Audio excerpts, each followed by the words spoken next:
Hello बच्चों, चलिए प्रश्न को समझते हैं। दिया गया प्रश्न कुछ इस प्रकार है, जहां पर हमें कहा जा रहा है सिद्ध कीजिए कि साइन 60 डिग्री प्लस ए प्लस साइन 60 डिग्री माइनस ए बराबर वर्गमूल 3 कोस ए के दिया हुआ है। प्रश्न के अंदर हमें दो पक्ष दिए हुए हैं। पहला पक्ष दायां पक्ष है और दूसरा पक्ष जो है वो बायां पक्ष है। दायां और बायां पक्ष हमें बराबर सिद्ध करना है। तो सबसे पहले प्रश्न को हल करने के लिए हम मुख्य अवधारणा को लिखते हैं। तो मुख्य अवधारणा के अंदर हम इस प्रश्न को हल करने के लिए जो सूत्र का उपयोग करेंगे वो मैं आपको मुख्य अवधारणा में लिखवाने वाला हूं। तो हम जानते हैं कि साइन ए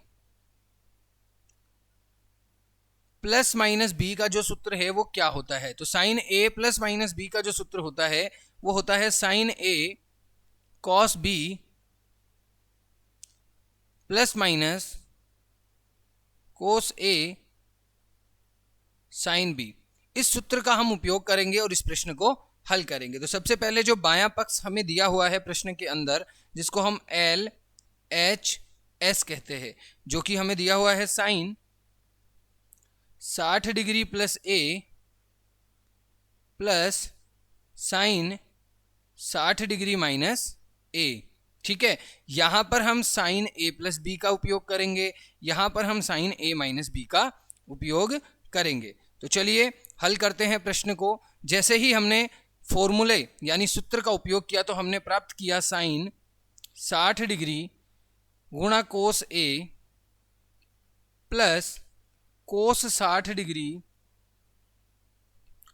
गुणा साइन ए, फिर प्लस का चिन्ह आ गया, साइन 60 डिग्री गुणा कोस ए माइनस कोस 60 डिग्री गुणा साइन ए।